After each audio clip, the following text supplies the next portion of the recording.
저희에게는 오늘을 맥주감사절로 지킵니다. 맥주감사는 다른 교회의 절기와 다르게 현대일로 이 절기를 지켜야 하는지 의문을 제기하는 성도가 많은 절기입니다.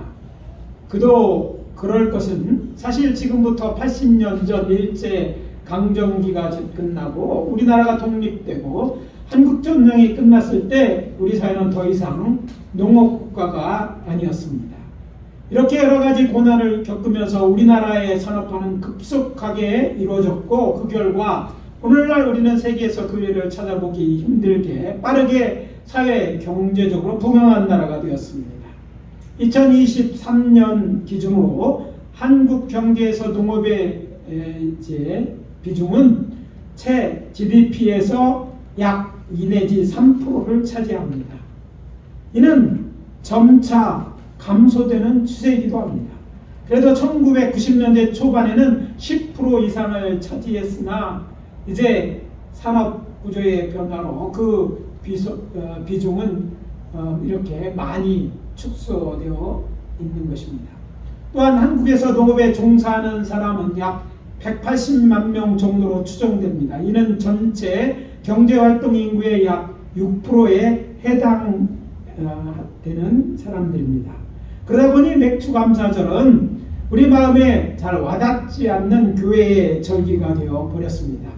혹자는 지금이 어느 때인데 시대가 바뀌었는데 등등 여러 말로 맥주감사절의 무용론을 주장하기도 합니다.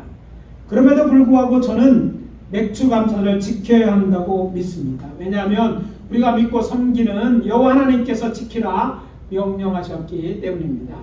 그런 주장들 중 어떤 것은 나름 일부 공감할 수 있는 부분이 있을지라도 제게 그런 주장들은 사람들의 생각이나 주장이지만 제가 믿고 따르는 성경은 그렇게 말하고 있지 않기 때문입니다. 따라서 저는 오늘 아침 우리가 함께 봉독한 출애굽기 23장 16절, 17절 그리고 19절을 본문으로 이렇게 하나님의 말씀을 지킨다라는 제목으로 하나님께서 오늘 우리에게 주시는 메시지를 전하고 은혜를 나누도록 하겠습니다. 오늘 아침 우리에게 주시는 메시지입니다. 첫째, 하나님의 명령이니 나는 맥주절을 지킨다. 한번 따라해 봅시다. 하나님의 명령이 나는 맥주절을 지킨다. 오늘 본문인 출애굽기 23장 16절의 첫 번째 문장입니다. 맥주절을 지키라.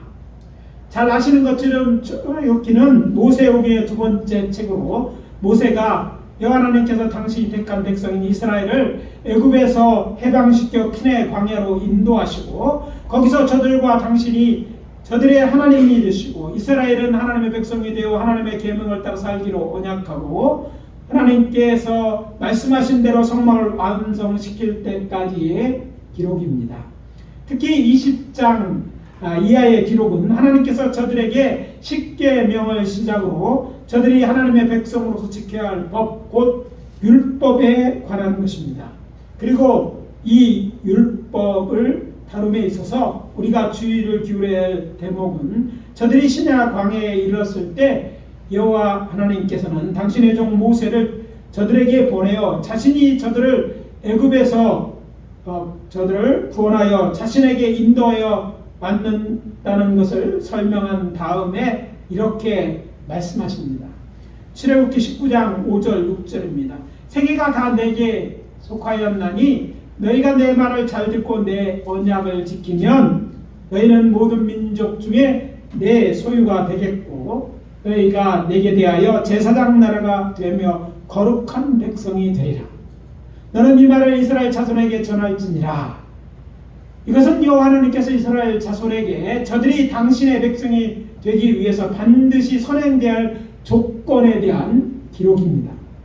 이 말씀에 주의해야 할 점은 하나님께서 당신의 백성 삼고자 하는 이스라엘 자손에게 이제 여기 보면 전제 조건을 제시하고 있다는 것을 알 수 있습니다.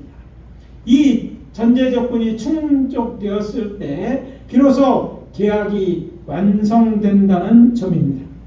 이런 부분을 다루는 신학을 신학용어로 계약신학이다 이렇게 말하는데, 중요한 사실은 이 약속이 지켜져야만 계약이 완성되고, 이 약속을 지키지 않으면 하나님의 약속은 무효라는 것입니다. 선지서 아모스에 기록된 히브리의 말로 이것을 표현한다면 로암미가 된다는 말입니다.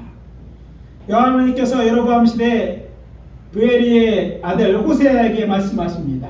호세아서 1장 2절입니다. 너는 가서 음란한 여자를 맞아 음란한 자식을 낳아. 이 나라가 여호와를 떠나 크게 음란함이라. 이에 그가 가서 다블라임의 딸 고멜을 맞아 임신하여 이제 아들을 낳자 그의 이름을 이렇게 지으라고 말씀하십니다. 이스라엘이라고 하라. 그리고 이어 딸을 낳자 로루아하마라 하고, 다시 아들을 낳자 로암미라고 하지 않습니까? 히브리어에서 로라는 단어는요, 아니다라는 말이죠. 그리고 암미는 나의 백성이란 뜻으로, 로암미는 내 백성이 아니다라는 뜻입니다. 그러니까 하나님의 약속을 지키지 않으면 더 이상 내 백성이 아니다라는 말이죠. 호세아 1장 9절입니다. 여호와께서 이르시되 그 이름을 로암미라 하라. 너희는 내 백성이 아니요 나는 너희 하나님이 되지 아니할 것이니라.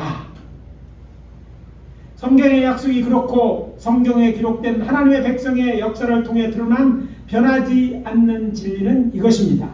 하나님의 말씀을 지키지 않는 자는 하나님의 백성이 아닙니다.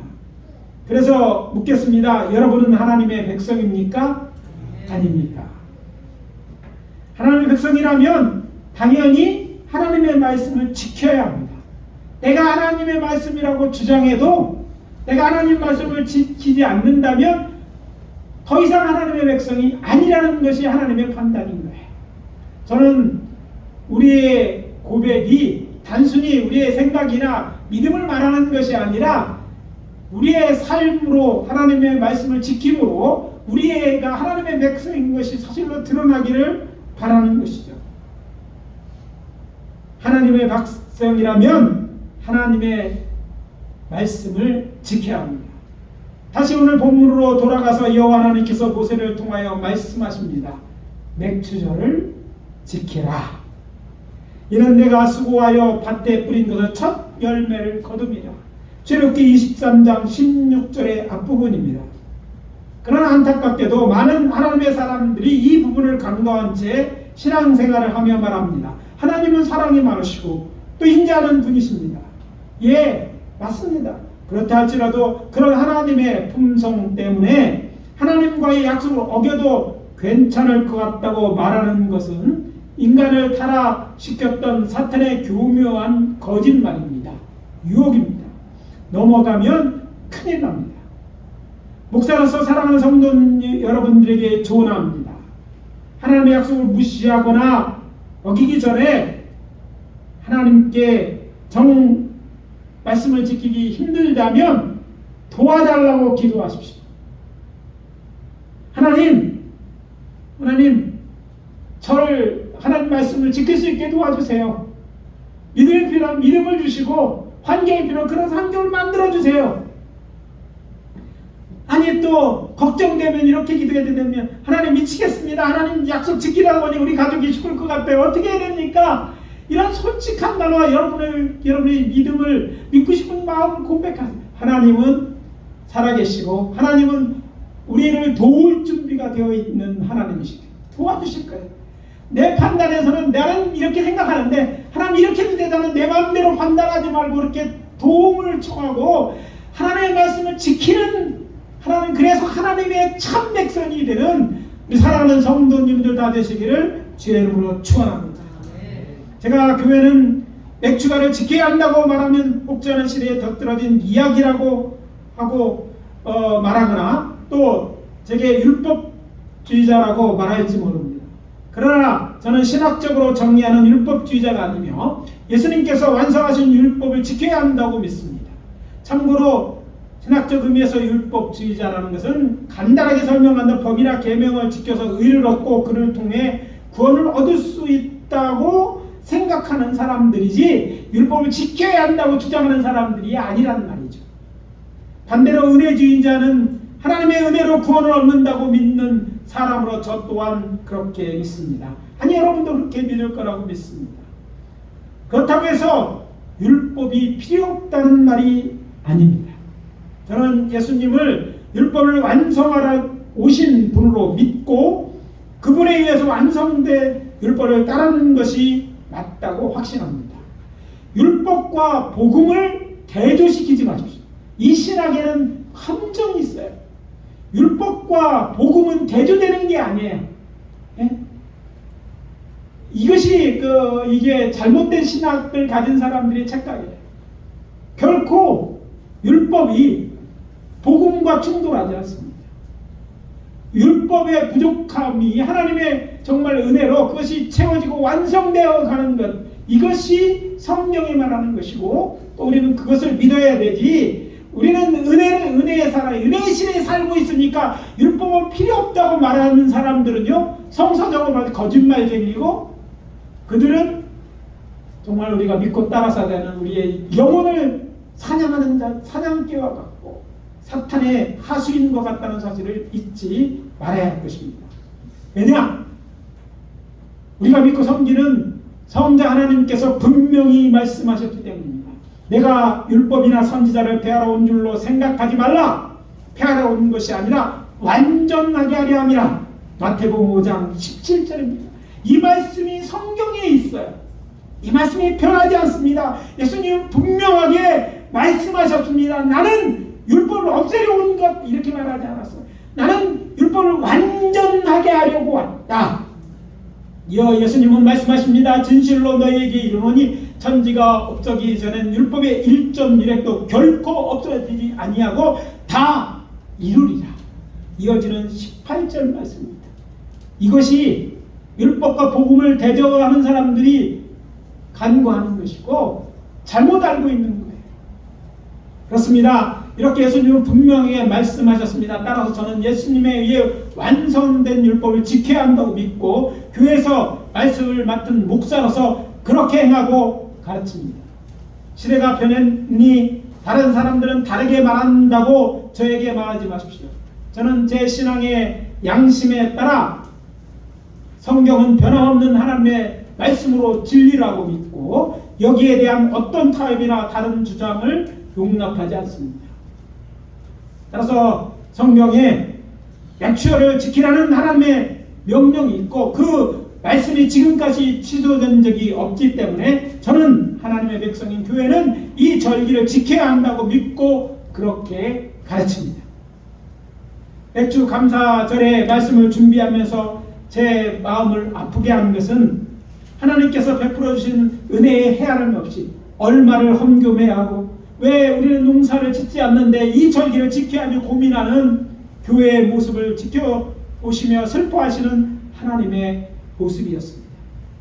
동시에 저는 맥주절을 지키라고 오늘도 교회를 향해 당당하고 여기는 하나님의 모습에서 큰 위로와 힘을 얻었습니다. 저는 여호와 하나님께서 이 계명을 주심은 우리를 어렵게 하거나 우리 있는 것을 빼앗거나 우리를 시험하기 위해서 하시는 말씀이 아니라고 믿습니다.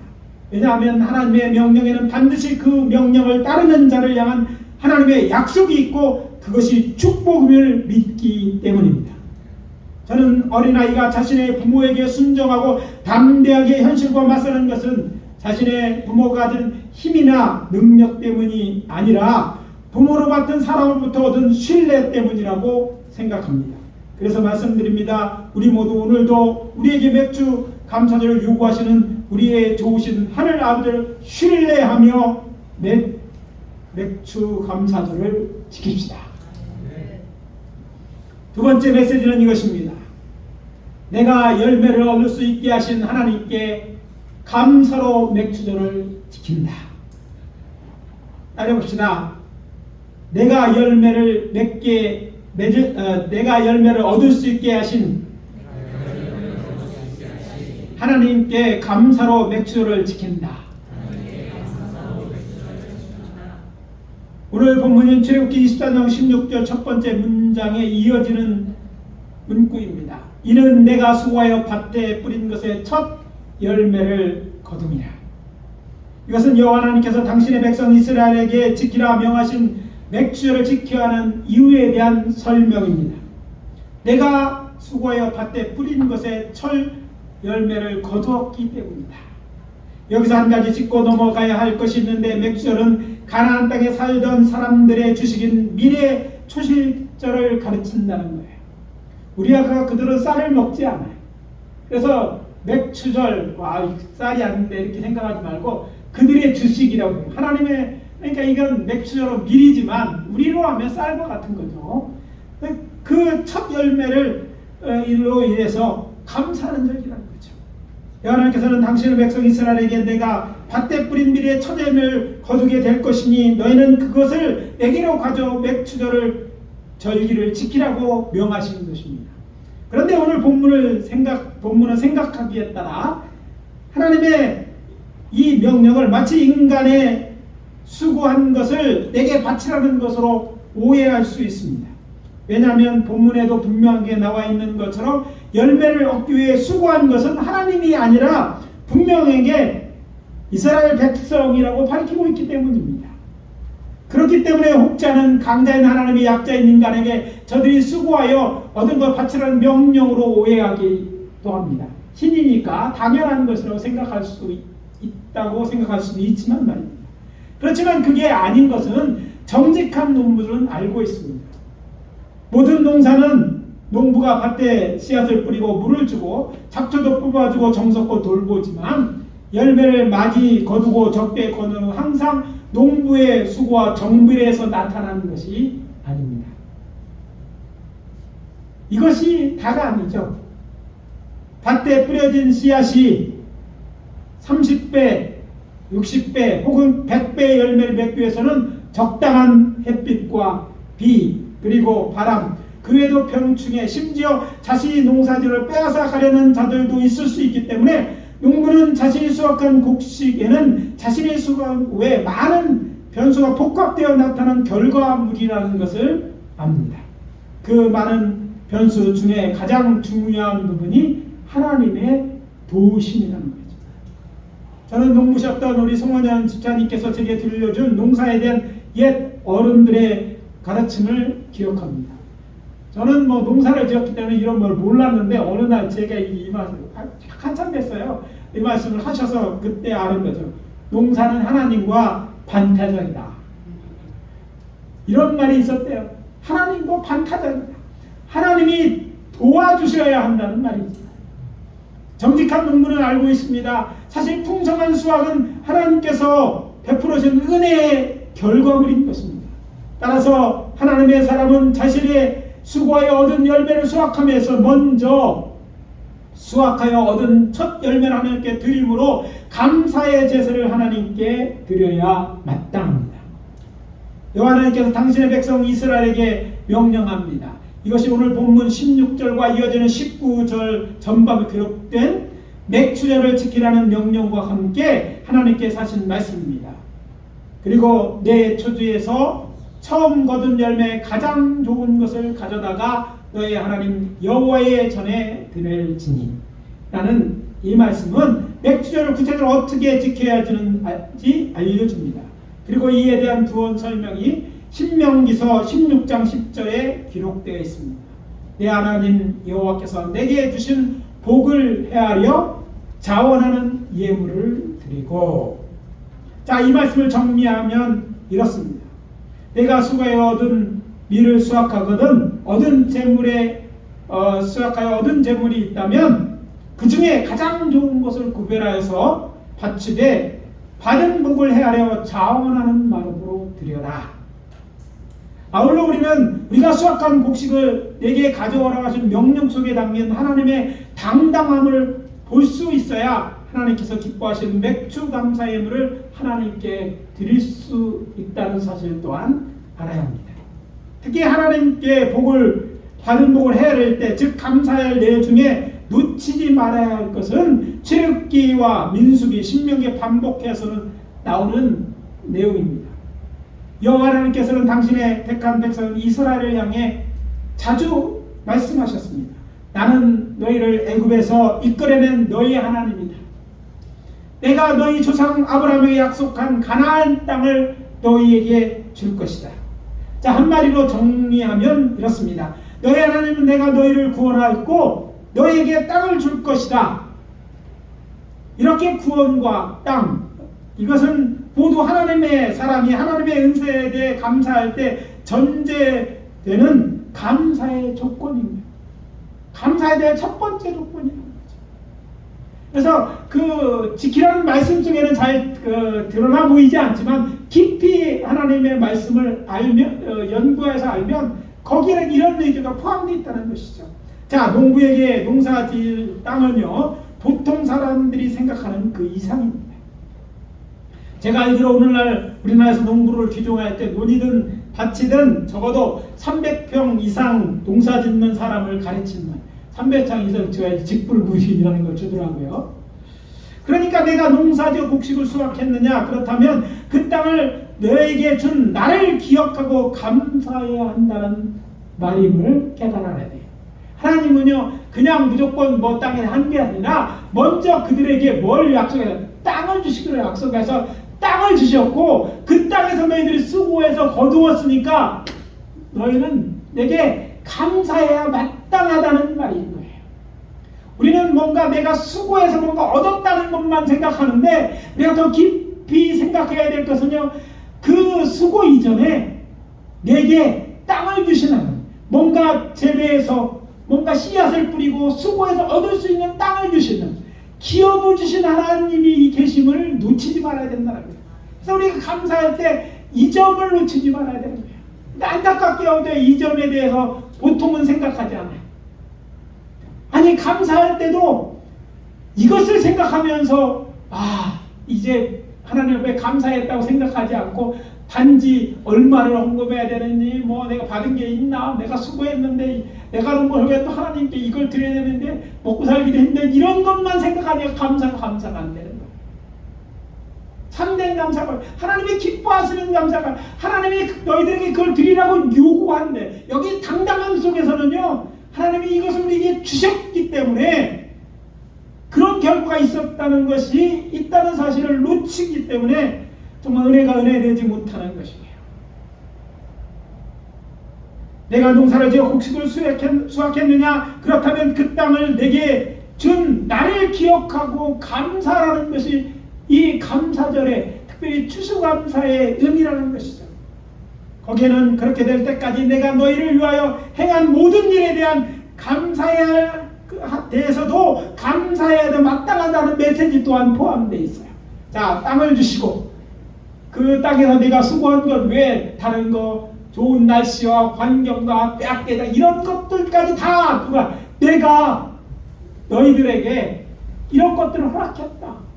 그러니까 하나님은 당당하게 네가 수고한 것에 대해서 첫 열매를 내게 가져오라고 요구하시는 거예요. 아울러 여기에 더하여 우리는 여호와 하나님께서 구체적으로 말씀하신 맥주를 지키는 방법에 대해 귀를 기울여야 할 것입니다. 이것은 어떤 마음으로 우리가 하나님께 감사해야 하는지 가르쳐주는 말씀이기 때문입니다. 이것은 어떤 마음으로 우리가 하나님께 감사해야 하는지 가르치는 말씀인데 다시 19절의 말씀에 그 비밀이 담겨 있습니다. 내 토지에서 거둔 열매 가장 좋은 것을 가져다가 너희 하나님 여호와의 전에 드릴지니라. 처음 거둔 열매 가장 좋은 것을 가져다가 너희 하나님 여호와의 전에 드리라. 이것이 맥주절을 어떻게 지켜야 되는지 하나님이 말씀하신 것입니다. 그러고 보니 맥주절에 드려지는 예물은 11조같이 정해진 분량이 없습니다. 11조는요 수입의 10분의 1 딱 정해져 있잖아요. 근데 이것은 없어요. 가난한 자나 부한 자의 구별이 없이 하나님께서 주신 복을 헤아려 그것도 자원하여 드리는 것입니다. 얻은 것이 없으면 드릴 것도 없는 거예요. 거기에는 죄책감 이런 것이 없는 거죠. 아직 주시지 않았다면 하나님 요구하지도 않거든요. 그렇기 때문에 재물이 많고 적으면 맥주절에 감사드릴 때 이거는 문제가 아니에요. 하나님 문제 삼지 않는 거예요. 근데 사람들은 이것이 문제가 돼요. 얼마를 드려야 되느냐, 내게 얼마가 있느냐, 내가 이것밖에 안, 이걸 자꾸만 생각하다 보니까 시험이 돼요. 심지어는요, 이런 감사절에는요, 다른 집사님이나 다른 데서 전에 얼마에? 물어보고 상의하고, 이건 참 정말 하나님을 슬프게 하는 거예요. 저는 우리 성도님들이 안 그랬으면 좋겠어요. 아니 그건 참 의미예요. 하나님 앞에 없으면 안 드리는 거, 그것은 부끄러운 게 아니에요. 아니 하나님 왜 요구하십니까? 하나님 제게 땅 주셨습니까? 땅을 주셔야죠. 일할 수 있는 건강을 주셔야죠. 하나님 요구할 수 있어야 돼요. 하나님은 축복의 하나님이 아닙니까? 살아계시지 않았습니까? 나는 드리고 싶어요. 하나님 내가 수고한 것 남의 것이 아니라, 얻어서가 아니라, 준 것이 아니라 수고해서 노력하는 것에 여러분 하나님께 드리고 싶어요. 그러니 하나님 축복해 주세요. 저에게 기업을 주세요. 직장을 주세요. 이렇게 기도할 수 있는 우리 성도님들이 기도를 하는 거예요. 그래서 감사절이 여러분 당당하게 하나님 앞에 정말 드릴 수 있는 것이 되기를 저는 바라는 것이고, 하나님이 바라는 것은 당신의 자녀들이 그렇게 자신 앞에 서서 하나님을 예배하는 모습이라고 저는 생각합니다. 또 재물의 종류도 정해져 있어요. 밭에 것들, 네가 다른 것 찾다가 드리는 게 아니야. 네가 거두어들이는 것, 네가 밀을 거두었느냐? 밀을 그것으로 드려라. 단지 다른 것이 있다면 구별이 있을 겁니다. 이것이 중요해요. 어떤 구별이 있습니까? 내 조상이가 준 거둔 그 열매 중에 첫 번째 열매를 내게 드려라. 그리고 가장 좋은 것으로 드려라. 이것이 하나님의 계신 구별의 법칙이고, 이 구별이 오늘날 우리가 맥주 감사 드릴 때 기억해야 될 거예요. 그냥 아무거나 내 있으니까 아무거나 주머니에서 이거는 감사드리는, 아예 그건 드리지 마세요. 네? 체면 유지비 그것도 드리지 마세요. 하나님은 기뻐하지 않아요. 정말. 그래서 이 감사절의 절기만큼은요, 하나님이 내게 주신 것들을 따로 구별해서 놓고, 그리고 그것이 얼마가 됐다는 하나님은 그걸 묻지 않잖아요. 얼마가 최선인지, 얼마가 내가 정성을 다하냐 하나님이 아시잖아요. 그러면 하나님 다 알고 계시는데 그 하나님을 예배하는 믿는 사람들이 아니니까, 그러니까 그것이 됐든 500원이 됐든 1000원짜리 한정이 됐든지 간에 구별해서 먼저 하나님 앞에 드리는 거예요. 부족하다고 느껴지면 기도하세요. 하나님 많은 것을 드릴 수 있게 해주세요. 더 좋은 것을 드릴 수 있게 해주세요. 이런 마음으로 드릴 때 하나님이 크게 기뻐 받으시는 맥주절, 맥주 감사절 헌금이라고 생각합니다. 이것은 우리가 맥주절 감사 헌금을 어떤 마음으로 하나님께 드려야 하는지 통찰력을 줍니다. 내가 수고하여 얻은 첫 열매 중에 가장 좋은 걸 구분하여 그것을 여호와의 전에 가져와 하나님께 드려야만 합당한 제물인 것입니다.